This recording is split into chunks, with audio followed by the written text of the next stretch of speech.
Bismillahirrahmanirrahim. Assalamualaikum warahmatullahi wabarakatuh. Halo semuanya, apa kabarnya di rumah? Semoga kita semua sehat dan kuat dalam menjalankan ibadah puasa di bulan Ramadan ini.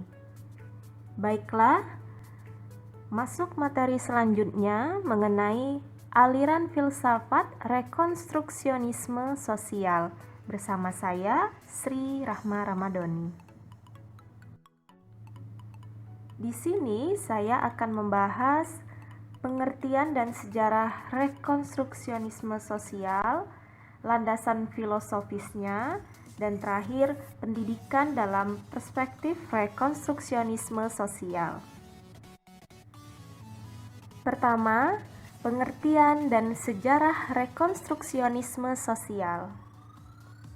Titik pandang sosiologi pendidikan yang dihubungkan dengan ide Karl Marx dan Karl Mannheim, muncullah aliran rekonstruksionisme.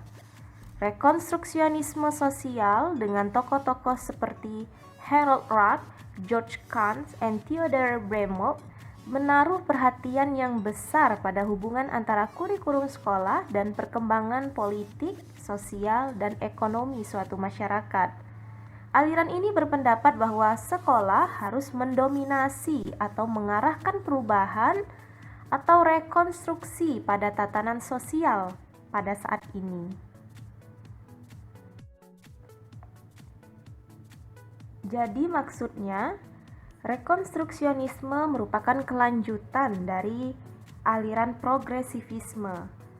Aliran ini lahir didasari atas suatu anggapan bahwa kaum progresif hanya memikirkan dan melibatkan diri dengan masalah-masalah masyarakat yang ada pada saat sekarang ini. Nah, inilah tokoh-tokoh yang mempelopori rekonstruksionisme, yang ingin membangun masyarakat baru, masyarakat yang pantas dan adil. Selanjutnya, setelah gerakan progresif kehilangan momentumnya, Theodor Bremel meletakkan dasar social reconstruction dengan beberapa publikasi seperti Pattern of Educational Philosophy, A Reconstructional Philosophy of Education, dan terakhir Education as Power tahun 1965. Usaha rekonstruksi sosial yang diupayakan Bremel ini didasarkan pada asumsi bahwa kita telah beralih dari masyarakat agraris pedesaan ke masyarakat urban yang berteknologi tinggi. Namun masih terdapat suatu kelambatan budaya yang serius, yaitu kemampuan manusia menyesuaikan dirinya terhadap masyarakat teknologi. Nah, hal tersebut sesuai dengan pandangan Kant yang telah dikemukakan sebelumnya, bahwa apa yang diperlukan pada masyarakat yang memiliki perkembangan teknologi yang cepat adalah rekonstruksi masyarakat dan pembentukan serta perubahan tata dunia baru. Masuk pembahasan selanjutnya mengenai landasan filosofis. Di sini judul utamanya yaitu sekolah sebagai agen perubahan sosial. Sekolah merupakan agen utama untuk perubahan sosial, politik, dan ekonomi di masyarakat. Tugas sekolah adalah mengembangkan rekayasa sosial dengan tujuan mengubah secara radikal wajah masyarakat dewasa ini dan yang akan datang. Sekolah mempelopori masyarakat ke arah baru yang diinginkan. Apabila tidak demikian, setiap individu dan kelompok nantinya akan memecahkan masalah-masalah kemasyarakatan secara individu sebagai pengaruh dari progresivisme. Jadi, maksudnya, George Kant sebagai pelopor rekonstruksionisme dalam publikasinya The School Built a New Social Order mengemukakan bahwa sekolah akan betul-betul berperan apabila sekolah menjadi pusat bangunan masyarakat baru secara keseluruhan untuk membasmi kemelaratan peperangan dan kesukuan atau rasialisme. Nah, sekolah harus bersatu dengan kekuatan semuanya, baik itu para wanita, para pekerja, kelompok minoritas untuk mengadakan perubahan-perubahan yang diperlukan. Kant mengkritik pendidikan progresif telah gagal menghasilkan teori kesejahteraan sosial, dan ia mengatakan sekolah dengan pendekatan child center tidak cocok untuk menentukan pengetahuan dan skill sesuai dalam abad ke-20. Nah, jadi tujuan pendidikan adalah untuk menumbuhkan kesadaran terdidik yang berkaitan dengan masalah-masalah sosial, ekonomi, dan politik yang dihadapi manusia dalam skala global. Tujuan akhir pendidikan di sini adalah terciptanya masyarakat baru, yaitu suatu masyarakat global yang saling ketergantungan. Kurikulumnya pun dibuat dengan subject matter yang berisikan masalah-masalah sosial, ekonomi, politik yang beraneka ragam yang dihadapi umat manusia, termasuk masalah-masalah sosial dan pribadi itu sendiri. Isi kurikulum tersebut juga berguna dalam penyusunan disiplin sains sosial dan proses penemuan ilmiah lainnya sebagai metode kerja untuk memecahkan masalah-masalah sosial. Selanjutnya mengenai pendidikan dalam perspektif rekonstruksionisme sosial. Rekonstruksionisme menganggap bahwa dunia dan moral manusia mengalami degradasi di sana maupun di sini, sehingga perlu adanya rekonstruksi tatanan sosial yang menuju kehidupan yang demokratis, emansipatoris, dan seimbang. Kaum rekonstruksionis percaya bahwa dengan pendidikan yang baik, maka moral manusia dapat pula menjadi baik. Pendidikan yang mengedepankan kepekaan sosial dan perjuangan hak asasi manusia mendapat penekanan. Maksudnya di sini adalah kaum rekonstruksionis meyakini bahwa masyarakat modern dan daya tahan manusia modern saling berkaitan erat. Untuk menjamin keberlangsungan hidup dan menciptakan peradaban yang lebih memuaskan, manusia harus menjadi insinyur sosial, yaitu orang yang mampu merancang jalannya perubahan dan mengarahkan ilmu pengetahuan serta teknologi secara dinamis untuk mencapai tujuan yang diinginkannya. Kaum rekonstruksionis percaya bahwa semua reformasi sosial muncul dalam kehidupan itu sendiri. Nah, disinilah peran pendidikan adalah jalan utama untuk perubahan atau reformasi sosial itu sendiri. Selanjutnya, teori pendidikan yang dikemukakan oleh Bremer dalam Kneller tahun 1971. Pertama, pendidikan harus dilaksanakan di sini dan sekarang dalam rangka menciptakan tata sosial baru yang akan mengisi nilai-nilai dasar budaya selaras dengan yang mendasari kekuatan-kekuatan ekonomi dan sosial masyarakat modern.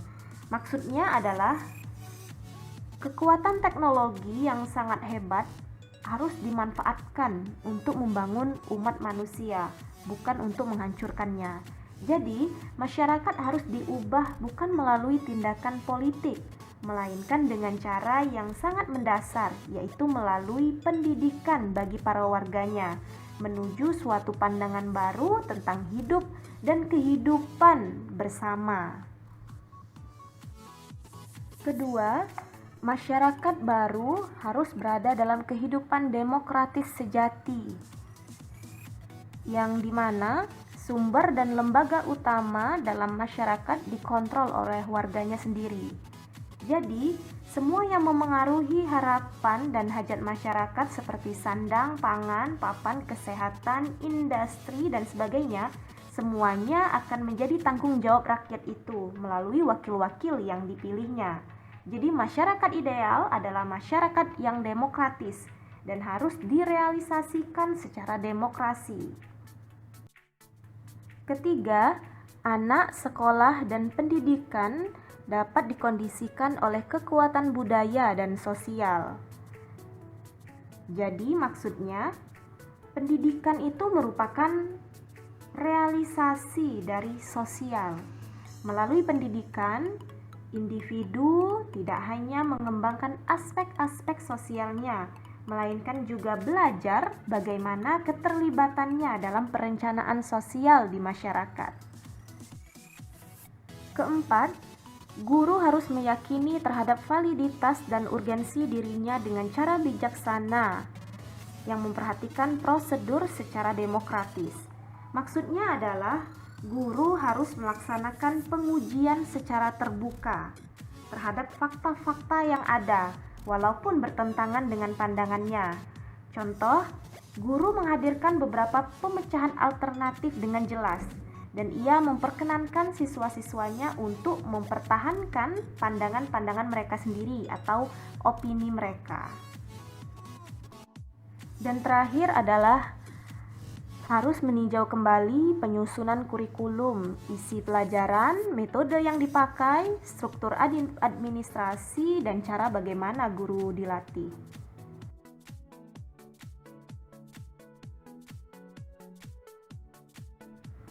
Baiklah, selanjutnya MC Neil dalam Reed and Davis tahun 1999 mengemukakan bahwa pengalaman peserta didik harus memenuhi kriteria, yaitu real, memerlukan aksi, dan mengajarkan nilai-nilai.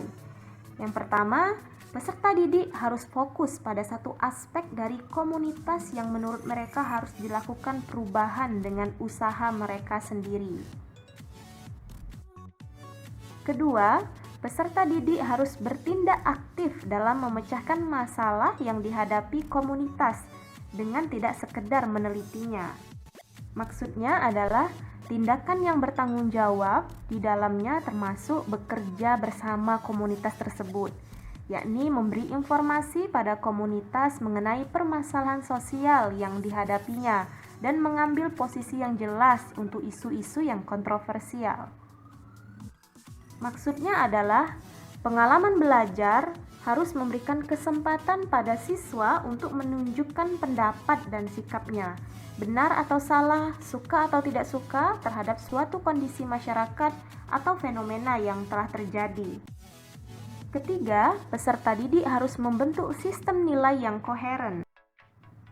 Terakhir, dalam hal ini dapat dikatakan bahwa kurikulum rekonstruksionisme sosial merupakan sarana ideal untuk menolong orang-orang miskin atau siswa-siswa yang ekonominya rendah di perkotaan atau kelompok marginal lainnya agar memiliki daya tahan untuk hidup, berjuang untuk mengubah hidup dan komunitasnya, sehingga pada akhirnya mereka akan dapat memperbaiki kehidupannya pula.